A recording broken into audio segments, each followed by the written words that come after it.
guys, thanks for joining us on Family Life today here on YouTube. Make sure you subscribe. You don't want to miss any episodes, so hit the little bell and you'll get notifications and you won't miss anything.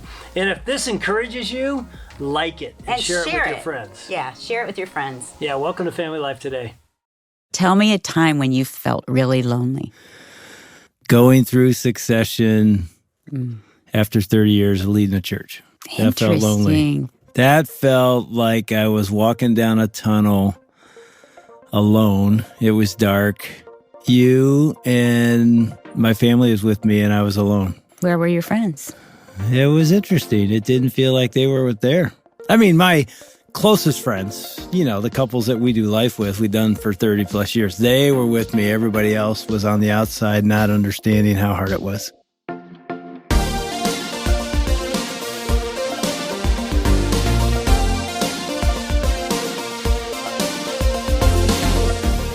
Welcome to Family Life Today, where we want to help you pursue the relationships that matter most. I'm Ann Wilson. And I'm Dave Wilson, and you can find us at FamilyLifeToday.com or on our Family Life app. This is Family Life Today.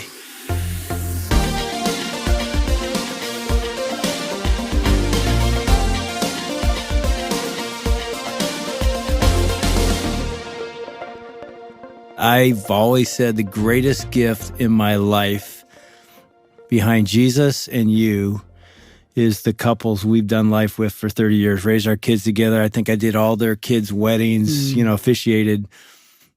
It was hard work, but it's the best gift we've ever done. Fun. And so we're talking about that today, about find your people. And we sit here going, wow, we found our people. But Dave, so many people don't. haven't, and they're lonely. Sometimes you really don't even know you're lonely till you hit something that, as you're saying, you've gone through something that you feel devastated and you don't even know how to get out and you don't have people. Yeah, so Jennie Allen is back again at Family Life Today to talk about Find Your People. Jennie, welcome back. It's so good to be here. Now, Thanks you're for having me. smiling because you found your people and you wrote a book that says, and this is how God made us. Yeah. We have to find our people, but we've talked for a couple of days now. It's really hard. Well, let me ask you, Jennie, you're an author, you're a speaker, you're a mom, you're a wife. What has been the loneliest time for you? Moving to Dallas was a moment. I mean, we moved our whole family. We had a senior in high school at the time, which there was a lot of reasons for this move, and it was hard, but he was on board. We had a sophomore in high school, and then we had a middle schooler and an elementary school age kid. So I'm moving all of them into a new school district, and it was just completely overwhelming. We had to start from scratch. And I remember just driving around and thinking, okay, am I going to ever have friends? Like the whole year, basically, we never got asked to do anything. We were all six together all the time. Like it was great for our family. We were all very bonded, but I was very isolated and lonely. But was it during COVID too? No, praise God. It was before that. So we did make friends before COVID. But I think that what you just said is really true for women. What we do, this is what I do at least, is I'm so concerned with my kids that I'll make sure they're all doing okay and I'll put myself aside and then one day realize like, wait, I'm been praying for their friends, yet I really haven't connected with very many people. Yeah, that whole first year really revolved around getting them set up and settled. And so that was just a weird year. And I was meeting people, but you don't feel known. And you're friend dating, right? You're meeting all these people. And we had been a part of a church plant in Austin. And so we had friends for 12 years there that we had done a lot of life with that knew us really well. So it was just starting over and it was scary and hard. And we had to do all the awkward things you have to do to make friends. I feel like as I talk to women, there's two phases too that can be really difficult. One is when you have young children and whether you're working and then you come home and you're just pouring into your kids, or maybe you're a stay-at-home mom and your friends are working. And you're complaining because your husband's not helping enough. Exactly. Your marriage is struggling because that's a really hard time in your life. Another hard stage that I'm talking to women my age, they're empty nesters. Mm-hmm. And whereas before their kids were in school, so they had all these people, their friends' parents, sporting events, all these different things, they're meeting people.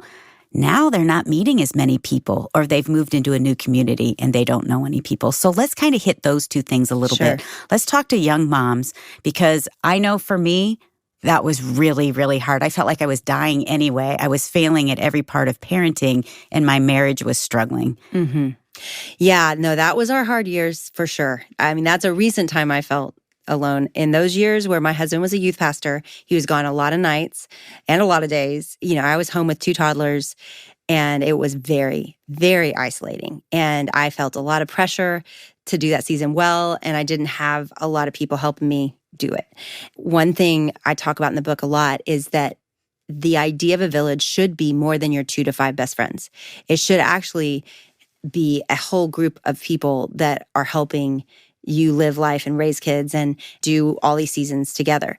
That village they're not going to be your daily friends, but they're going to be in and out of your life. It's Sunday school teachers. It's friends that your kids play sports with. It's neighbors, right? It's all of these people that are just in our life anyway and might be different ages and life stages and all of that, but provide hopefully what village living has provided for people for generations, which is help, right? And I think we all need it. And so to the mom that feels really isolated, I would say, first of all, just make friends with people that don't have kids. So singles, those were some of my best friends in that time. They would come over after I put my kids down and my husband was gone, and we get to hang out. And they were flexible enough to be able to drop by when my kids were napping or when they were asleep. And then I would say make friends with people that are older than you that will come over and like say, hey, let me tell you, give you perspective that this season is not the end all be all. Like, this is what's going to happen. And here's how I handled this. And here's what I did. And those people are necessary in your life. We call them mentors or disciple makers sometimes, but whatever you call them, you just need people that have done this life stage before you. And then I would say get creative with your friends. So one thing I did with my friends when we had young kids was every Sunday we would cook for each other and we would deliver meals and see each other when we would deliver our meals to each other. That's so sweet. So you did that every Sunday? Yeah, we would cook together. Yeah. And we're about to start it again, actually, because our kids are now getting older and we don't have as many. When you've got 6, it's kind of eat a lot. Or 6 people in your family. It's hard to cook for other families. Yeah. But when your kids are little and toddlers, that's a great thing to do together, where you make the meals for the week and you cook one big meal for all the families and then they cook one big meal for all the families. It was so fun. And so just be creative. Another thing I've seen people do is meet at Costco, meet at Target, meet at somewhere there's a playground, go to a park together, like push your strollers. I also want to say, for those people that are just starting their life, do not be like Monica and Chandler on Friends, where they have their twins and they move out to the suburbs. Like, if you are having babies and you're thinking, we need a yard, we need all these things, we need the perfect house, all that, be sure you're not leaving the communal system that you actually need to raise your kids. Like that, I would say, be careful to take a job that pays more and leave your family. Be careful in that season, make choices that maybe bring you conveniences but take you away from people.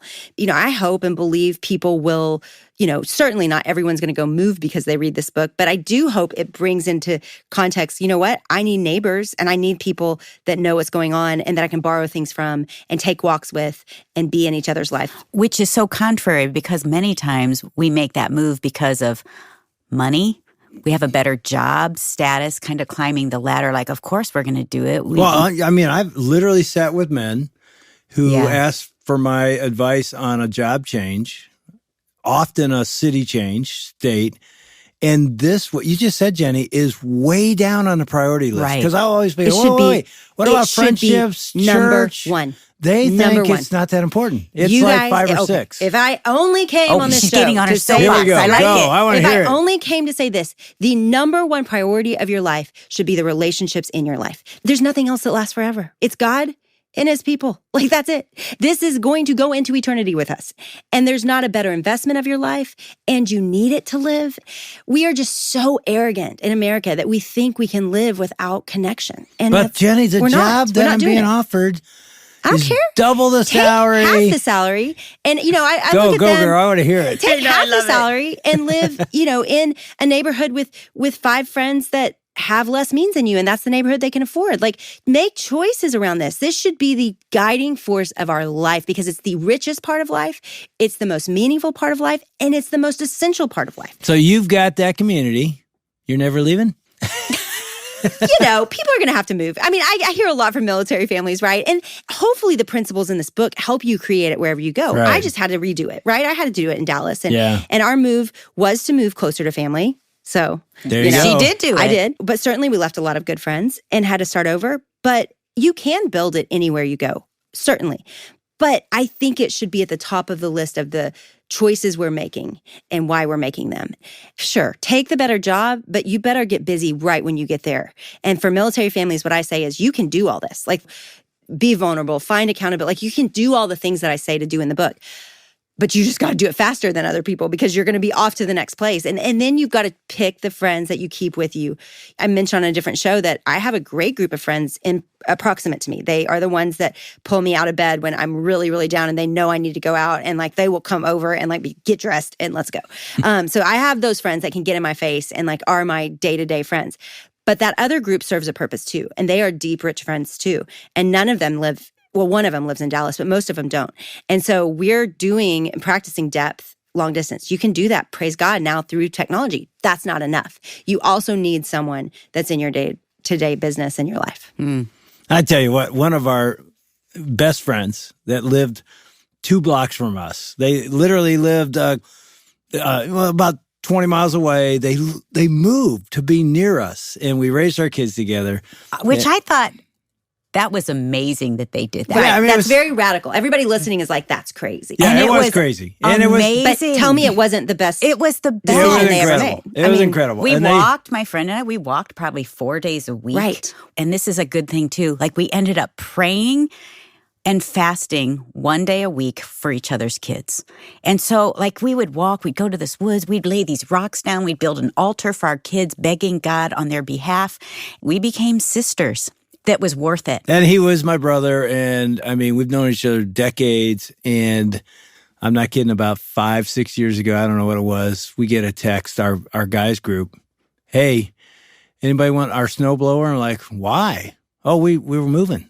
Like, what do you mean you're moving? You tell us by asking if we want your snowblower. We all went crazy. Like, what do you mean you're moving? We were so mad. And they so did. They moved to be near their daughters, which is awesome. Yeah, and they wanted to be there with their grandkids. And we kind of had it out a little bit because they also said, you guys, you're gone all the time now. Yeah. You are constantly We're traveling, on the doing road. marriage stuff, right? But And so their kids, we get it. 2 we weren't daughters as involved. moved away. But they're listening right now, Rob and Michelle, and they're like, Because they listen all the time. it was so hard because it's everything you're saying. And they were we our can't, people. Right. And everybody probably listening has heard this before, but God's got to be the center of your relational activity or you're going to be a real drain on your friends, right? Exactly. Like that is very important. And it's an important thing not to miss that principle because ultimately people will die. People will move. Like our hope is not ultimately in people. Yeah. They do not meet all of our needs. No, and they will certainly be transient. I'm just suggesting what you all just said, which is that was a radical thing. That shouldn't be radical. We should make choices like that all the time. And the church should be making choices like that all the time, that we choose to be near family. We choose to be near good friends. We make that a priority in our lives. Will you be able to hang on to them forever? No. And will there be a sense of they won't ever meet all your needs? Absolutely. Yeah. And that's why it's so precious about having godly friendships where you're all going, you know what? My needs are getting met with God. And I, out of obedience, want this to be part of my life in following him. And so we're going to do that together.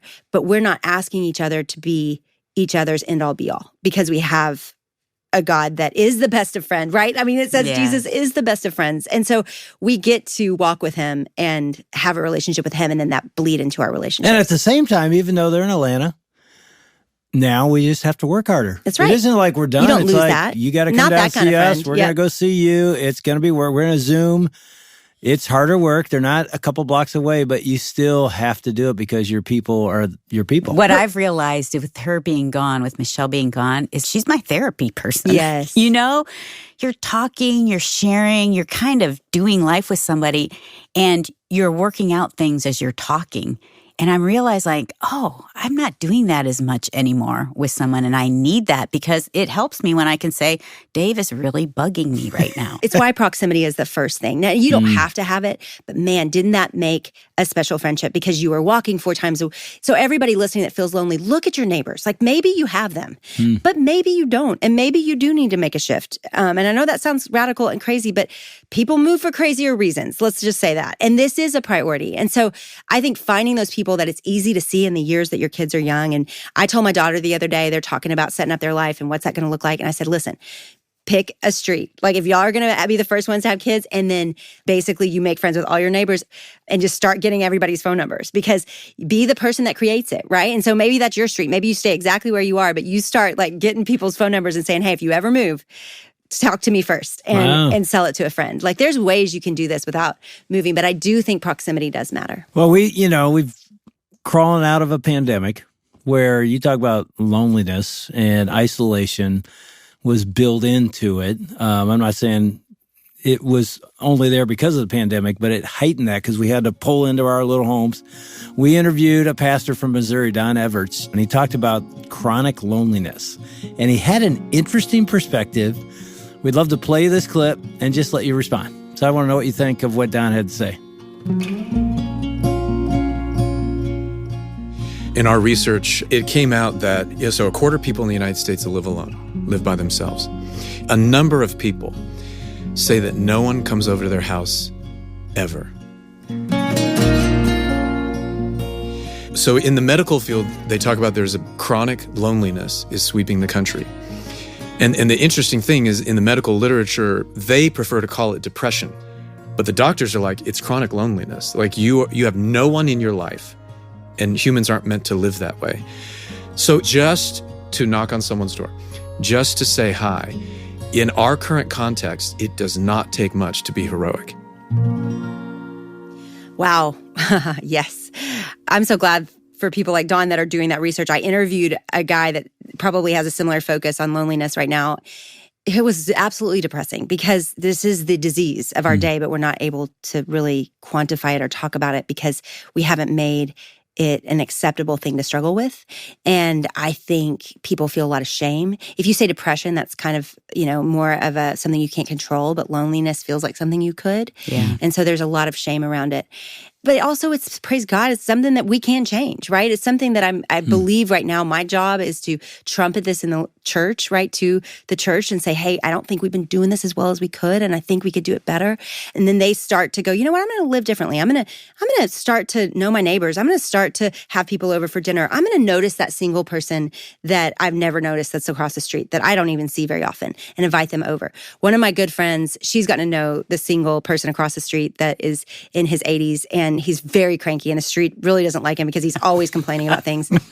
And she was like, you know what? He needs God. I'm going to love him and pursue him. She takes him flowers all the time, takes him food all the time, invited him over for his birthday and said, bring any of your friends you want. He brought one friend, and the two of them sat there and told stories for a long time. And he complained the whole time about things. And the friend was hitting him and saying like, stop complaining. Like, this is so lovely. I can't believe you got invited over here. Like, you need to be nicer. And yet she is determined to make that man fall in love with their family and then hopefully fall in love with God, right? And we've just got to be people that notice. We have the answers. We have a relationship with God, and we have hopefully local churches where there's some sense of connection, even if it's not a village-like existence. We have those connections, that potential. And so how do we invite people into it? How do we pursue it and prioritize it in such a way that we look different? Because contagious Christianity begins with contagious community. When you see people loving each other well, and Jesus said that. That's not my words, that's his. He said, they will know you by your love for one another. That's how everybody would know. You're one of mine. We're not great at that, but I think we could get better, and I think we're all craving it. And I hope what the pandemic has done has given us a distaste for that isolation. In the middle of this research, I pulled aside one of my friends that was moving from a group with roommates to an apartment by herself. And I, with tears, said, I do not know if that's the best idea. And I know some people listening live alone, and some people can, that is just their lot right now. But I would challenge every presupposition to that, because I believe it is not good for man to be alone. God said that. And so what does it look like to maybe take, one of my friends, what she did as a single, she still wanted to live alone, but she moved into a little complex with other people that she knew. So she has a town home, and she got to know all her neighbors, and they have cookouts at night, and they all spend time in their little courtyard together. She made a choice about where she would live alone, that she wouldn't be alone. I just think we've got to make choices that we have to realize there's nothing worse for our health, and science has proven it. I can show you the statistics, it's in the book, that smoking, overeating, lack of exercise, none of that is more dangerous than loneliness. Loneliness is the worst thing for our health.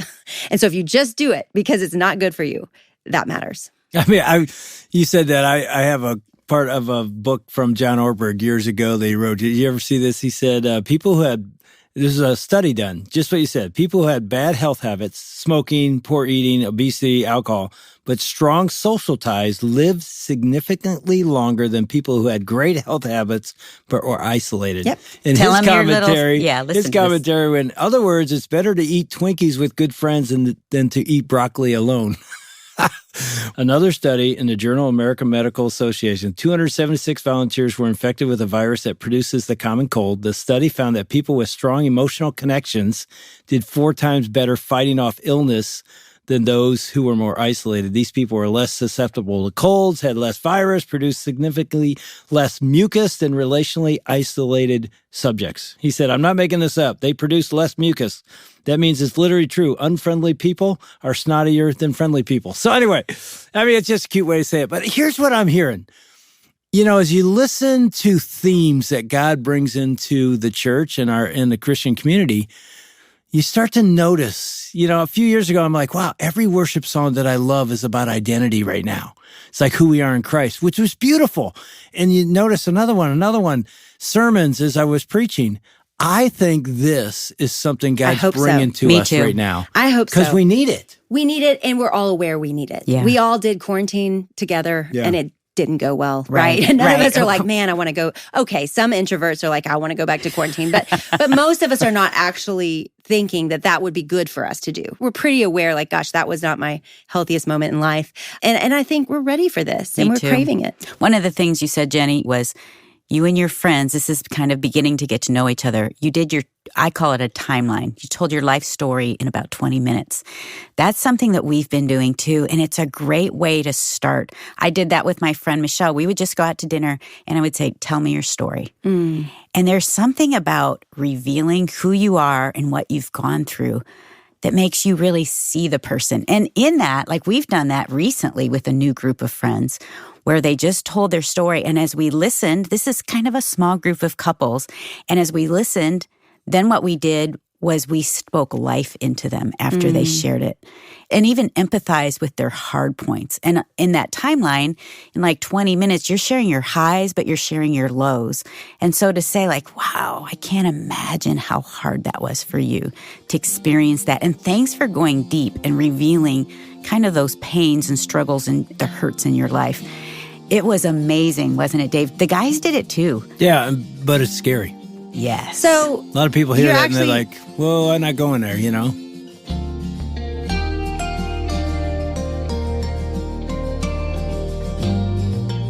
That's David Ann Wilson with Jennie Allen on Family Life today. We'll hear about what it is we really want from other people, whether we know it or not. But first, in such a connected world, life can feel isolating, right? Well, what do we do about it? Jennie Allen was on a mission to search for that same answer and wrote all her insights in a new book called Find Your People. And when you give today at Family Life, we'll send you a copy of Jennie's book as our thanks. Your gift helps others pursue the relationships that matter most.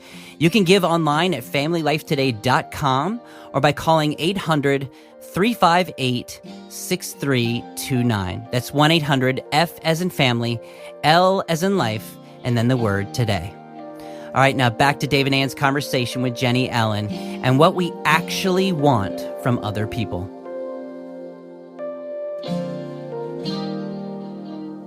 The science says that what we want from people, we actually don't want answers. We don't want to be fixed.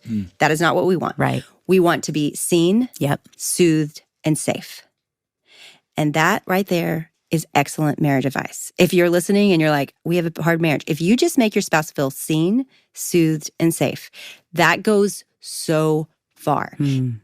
Most people think what they want and what they want to give is answers. And we want to fix people. We want to, when someone says something hard, we're like, but da-da-da, we're immediately giving the positive. And I've learned from counseling, someone is sharing something with me, not because they need me to fix it, but they're probably sharing it with me because they don't want to be alone in it. And so when we can be with people in difficulty, it's why the Bible says mourn with those who mourn, right? There's a gift in just being with someone that is in their struggles and in their disappointments. I mean, one of the best piece of advice I've ever gotten and will give till I die is when someone shares something with you, to do what your friend did, to listen, to say what you hear back, and to say, I'm so sorry. Hey, men. Just that. Men, are you listening right now? Because I've blown that so many times. I do it too, Dave. I try to fix. I mean, I one time, Jenny, we've said this here before, and we probably won't even keep this on the broadcast, but a long time, and I'll keep it really short. She was, kids were little, sharing with me how hard it was. I had a bad day parenting. I literally go upstairs. Wait. I have to tell Jenny. So I'm sharing all that. Dave goes, I'll be right back. He goes upstairs. He comes down with a little piece of paper, and I thought, he wrote me a love note. He's thankful. Yes, he's going to share all the things he loves. Look, you guys already know. Yeah, and so it's numbered 1 to 10, and I'm thinking, these are the 10 reasons why I'm a good mom. And so I pick it up and I look at him like, thank you. And I read it out loud. Number 1, and I look at him, get more organized. Oh, dude, I'm like, I'm wait, going to throw this water. What? And then number 2 was use your time more wisely. That's enough. I said, that's enough. What is this? You don't need to read the rest. There were 10 of those. Great. There were 10 and so, of those. you know what I did? I rip it up like, you think this? And he goes, I prayed about this. I said, you did not pray about this. Is from Satan. Yeah. She yells and at I me. ripped it up and she threw throws it in my face. But it was, again, 40 years ago. What did I ask her? I'm like, that's not what you want. She told me just what you said. Yeah. I want to be seen, soothed. Yeah. What was the third one? Safe. Yeah. Yeah, she didn't use those words, but that's exactly what I'm like, really? What's that look like? So, and I think we missed that. The book I wrote before this was called Get Out of Your Head, and I did all this Which research. was really great. Oh, thanks. I did all this research on the brain. And our brains, by God, were built this way. We actually were built not to need information. We were built needing connection. It was why this was the next book that I had to write. Because when I did all the work on the brain, I realized this is the greatest healing tool we have. This is the greatest gift we have on earth, right? It's God first, but on earth, it's right. God through people. Yeah. And so I think that is the way he built us, was to require each other, to belong to each other. Yeah. That is how he built us. And so it is actually built into our brains, guys that need some science behind it. Because I know what you're thinking, because I think it too. How does that help? Yeah. Your brain decompresses, all the little pathways reopen when you feel understood and seen and known. And there's something in your brain that begins to heal. And so that's why for trauma, you go to therapy, because not so that you can get fixed and hear advice, but so that you can process that story and feel in a safe environment and feel soothed and seen and understood. That is why therapy works. It's a relationship where you get to talk about the hurts that you've had. So it's worth it, guys, that are out there diminishing this plan.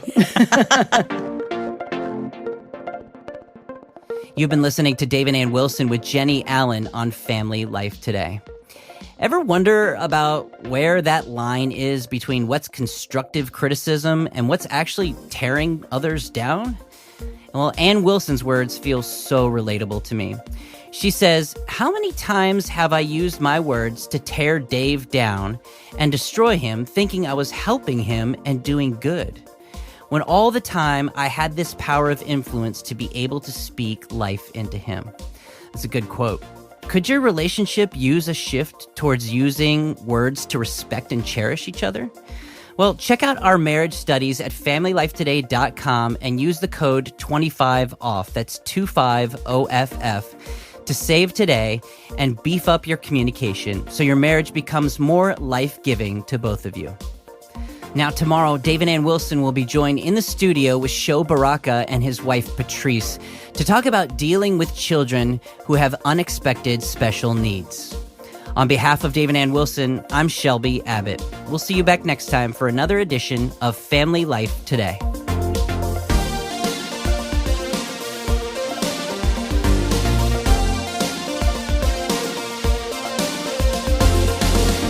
Family Life Today is a production of Family Life, a Cru ministry, helping you pursue the relationships that matter most.